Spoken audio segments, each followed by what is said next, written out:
What's up guys, it's me Jeremy and welcome to my guide for Lux support. At first I thought she wasn't that great, but after playing her in a bunch of games and developing my play with her, I can easily see why she is a top tier support champion. In this guide I'll assume that you already know what Lux does, but I'll be linking the League of Legends page for Lux in the description, just in case you don't. Alright, first let's go over the pros and cons of Lux support. The first pro is that she has very high ranges. Lux outranges almost all supports and almost all AD carries as well, giving you tons of opportunities to get free harass onto your opponents. This also gives her a lot of good matchups in lane.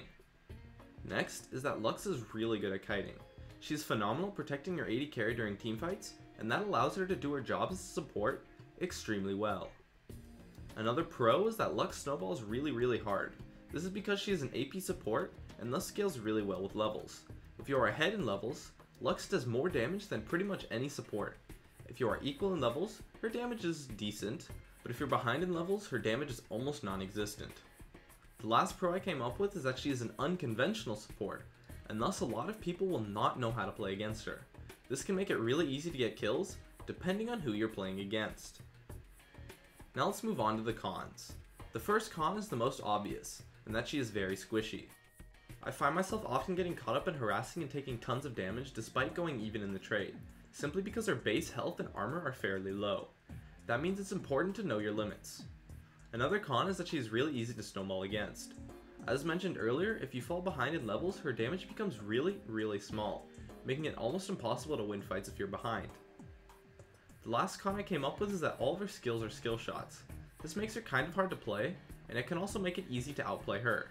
It's important to understand that if you miss your skills, your pressure is gone until they're up again. During the laning phase with Lux, you want to play very aggressive, but safely.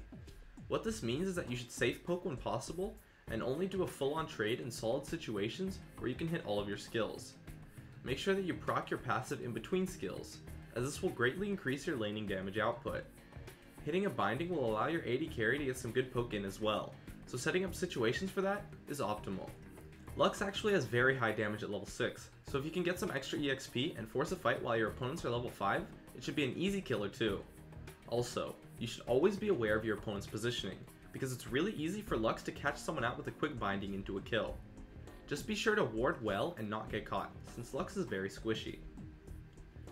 During the teamfight phase, you want to hit your ult and W on as many high priority targets as possible, since it does do some damage, and the shield can actually do a lot if you hit everybody with it.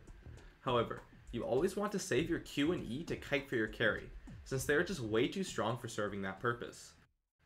As a support, you have to protect your carries in teamfights, so just make sure that you are doing that, as there's no reason to try to assassinate anyone, as your damage will not be high enough. One thing that I actually like about Lux support is that almost every single matchup for her is skill based. If they can dodge your skills, you will likely lose, but if you can dodge theirs, it should be fairly easy to hit your spells. Lux has a good matchup against every melee support except for Leona and Blitzcrank, because you get close enough for them to hit their skills onto you when you try to poke them. And as for range supports, I'd say Lux has a good matchup against everybody except for Zyra and maybe Lulu. Zyra because she has equal range, outdamages Lux and has more CC, and Lulu because she has way more utility and can outrange Lux if played correctly. That leaves Lux with almost every single matchup being good. It's just that they might be hard to win if your opponents are a little bit better than you, because Lux has a lot of potential to be outplayed. For the AD carry matchups, Lux does well against any AD carry that does not use their skills to harass or has poor early game damage, because she can easily safe poke them and win trades. Lux has a good AD matchup against Ashe, Vayne, Kog'Maw, Tristana, Twitch, and Caitlyn. The matchups Lux does okay in and are pretty much 100% skill based is pretty much everything else. Ezreal, Graves, Corki, Draven, Miss Fortune, Caitlyn, Varus, and Urgot are all skill-based matchups for Lux.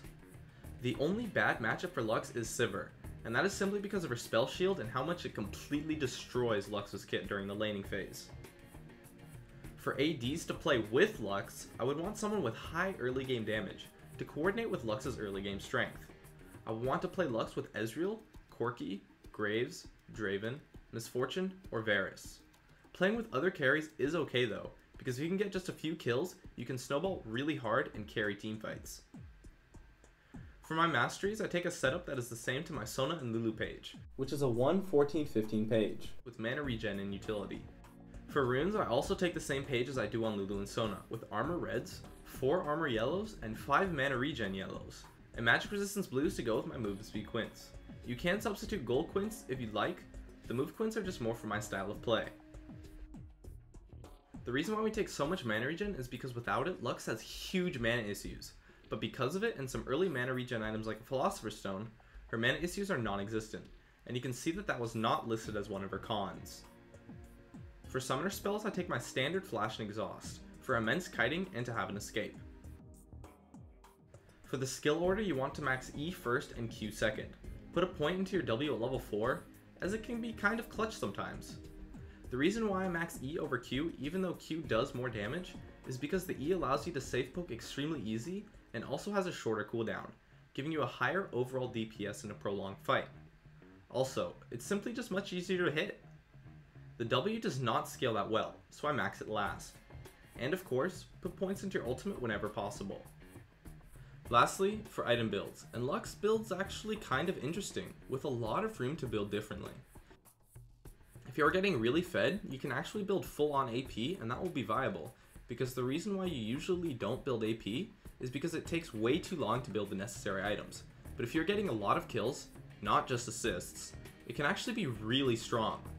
Start with Sorcerer's Shoes or Ionian Shoes into an Athene's or Rod of Ages, and you can build Zonia's or Deathcap depending on how much you want to rely on your positioning, and likely avoid staff to finish up.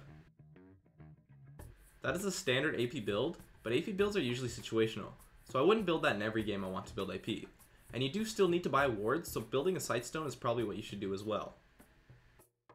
If you are building support though, I would start Fairy Charm, 3 wards, and 2 health potions. When you back, build a Sightstone if you have enough, otherwise build Philosopher's Stone into the full Ruby Sightstone, but be sure to buy boots. If it is before 15 minutes or so, you can buy a Kage's or Chalice before the Ruby Sightstone, but that is not likely to happen.